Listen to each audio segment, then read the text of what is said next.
Assalamualaikum warahmatullahi wabarakatuh. Selamat siang, kami dari kelompok etika dari kelompok 8. Pada kali ini kami akan bahas UTS tentang etika. Dan sebelumnya perkenalkan, nama saya Muhammad Fahri Sinda Khalid.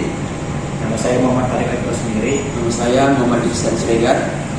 Pada kesempatan kali ini kita akan mengulas pembahasan tentang penganiayaan David dan Mim Puan Maharani berbadan tikus yang diselenggarakan oleh BEM UI. Oke. Untuk penganiayaan David, pada pertanyaan pertama kita mendapatkan pertanyaan, berdasarkan kasus tersebut jelaskan secara rinci apa saja hal-hal atau perilaku MDS dan Agnes yang bertentangan dengan etika. Perilaku MDS yang bertentangan dengan etika adalah melakukan tindakan kekerasan terhadap orang lain yang tidak berdaya dan merekam tindakan tersebut untuk disebarluaskan di media sosial. Perilaku Agnes yang bertentangan dengan etika adalah merekam tindakan kekerasan tersebut tanpa melakukan tindakan untuk menghentikan kekerasan atau melaporkan kejadian tersebut kepada pihak yang berwenang. Pertanyaan yang kedua, jenis etika apa yang sedang dilanggar kedua oknum dalam kasus tersebut? Tentang jenis etika yang dilanggar dalam kasus tersebut, terdapat beberapa etika yang mungkin terkait. Namun, salah satu etika yang jelas dilanggar adalah etika kekerasan atau etika non-kekerasan. Etika kekerasan atau etika non-kekerasan merupakan salah satu bentuk etika yang mengatur tindakan-tindakan manusia yang berkaitan dengan kekerasan atau non-kekerasan dalam berinteraksi dengan orang lain. Etika non-kekerasan menekan bahwa manusia harus menghindari tindakan kekerasan dan berusaha mencapai tujuan dengan cara yang damai dan tidak merugikan pihak lain. Dalam kasus tersebut, tindakan MDS yang melakukan kekerasan terhadap seseorang yang tidak berdaya dan Agnes yang merekam tindakan tersebut tanpa berusaha menghentikan MDS jelas melanggar etika kekerasan atau etika non-kekerasan tersebut. Tindakan tersebut merugikan orang lain secara fisik dan juga psikologis, sehingga dianggap tidak etis dan melanggar nilai-nilai kemanusiaan.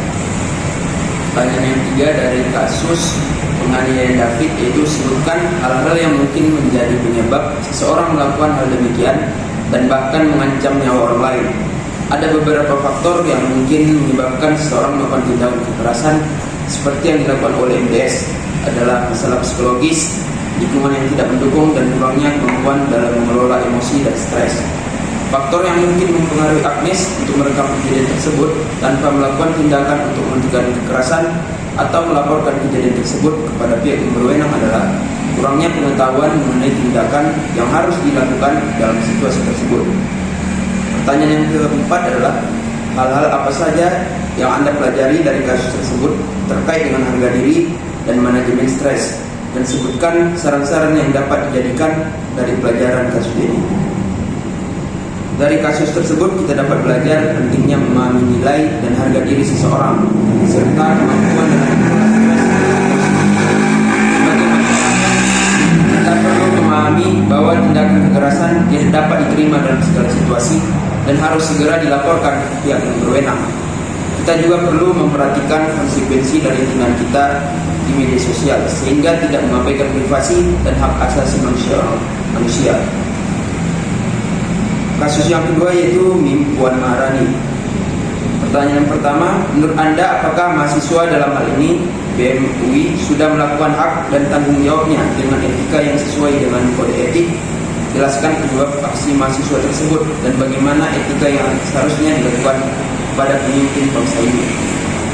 Menurut kami, tindakan BEM UI dalam menyertakan Mim yang punya Puan Maharani sebagai anggota DPR tidak sesuai dengan etika dan kode etik yang seharusnya dipegang oleh mahasiswa sebagai agen perubahan dan pemimpin masa depan. Tindakan tersebut kurang etis karena tidak hanya menyerang individu, tapi juga mempermalukan lembaga dan masyarakat yang diwakilinya. Sebagai mahasiswa, seharusnya mereka menyampaikan kritik atau pendapat dengan cara yang sopan dan konstruktif agar dapat membangun dialog yang baik dan konstruktif. Pertanyaan yang kedua, apakah sikap mahasiswa BEM UI mencerminkan mahasiswa yang percaya diri dan harga diri yang baik? Jika ya, jelaskan, dan jika tidak, hal apa yang tidak seharusnya dilakukan saat menyampaikan pendapat. Menurut kami, sikap mahasiswa BEM UI dalam kasus ini tidak mencerminkan harga diri dan percaya diri yang baik. Sebagai mahasiswa, harusnya mereka mampu menyampaikan pendapat dengan cara yang santun, menghormati hak asasi manusia dan nilai-nilai demokrasi, serta memperlihatkan kepercayaan diri yang positif. Mereka seharusnya tidak menggunakan kata-kata atau tindakan yang bersifat merendahkan atau menghina pihak lain, terutama yang memiliki kekuasaan, sebagai bentuk sikap hormat pada posisi yang dipegang. Pertanyaan selanjutnya adalah, apabila Anda teman sekampus dengan mereka, tindakan apa yang akan dilakukan sehingga mahasiswa tersebut sadar akan tindakannya? Jika saya dan yang lainnya adalah teman sekampus dari mereka, kami akan mencoba untuk berbicara dengan mereka secara baik-baik, mengajak mereka untuk memahami pentingnya menjaga etika dan kode etik, serta menyampaikan pendapat dengan cara yang tepat dan konstruktif. Saya juga akan mengingatkan mereka tentang pentingnya menghormati hak asasi manusia, saling menghargai dan berkomunikasi dengan cara yang baik dan santun, serta tidak menghina pihak lain dan dalam menyampaikan pendapat. Pertanyaan selanjutnya adalah, jika Anda adalah dosen mahasiswa tersebut dan baru saja tahu akan kejadian tersebut, tindakan apa yang akan dilakukan dan nasihat apa yang akan disampaikan untuk menyadarkan mereka? Menurut kami adalah, jika salah satu dari kami adalah dosen mahasiswa tersebut, kami akan mengadakan diskusi kelompok dengan mereka dan membuka ruang diskusi terbuka tentang etika dan tata cara menyampaikan pendapat secara baik dan sopan. Saya akan mengajarkan mereka untuk memahami pentingnya menjaga martabat dan memperlihatkan sikap hormat pada hak asasi manusia, serta menghindari tindakan atau kata-kata yang bersifat merendahkan atau menghina pihak lain. Saya juga akan memberikan nasihat untuk memperkuat manajemen stres dan menyeimbangkan antara tuntutan akademik dan kegiatan sosial. Dan pertanyaan yang terakhir adalah, apa hal-hal yang menjadi pelajaran penting dari kasus terkait etika, harga diri, percaya diri, dan manajemen stres? Pelajaran penting dari kasus ini adalah bahwa sebagai mahasiswa, kita harus mampu menjaga etika dan kode etik dalam bertindak dan bersikap, menghormati hak asasi manusia, memperlihatkan sikap hormat pada pihak lain, serta memperkuat manajemen stres dan menghindari tindakan atau kata-kata yang bersifat merendahkan atau menghina pihak lain. Selain itu, mahasiswa juga harus dapat memperlihatkan sikap percaya diri yang positif dan menghargai posisi dan kekuasaan yang dipegang oleh pihak lain. Sekian dari kami. Terima kasih.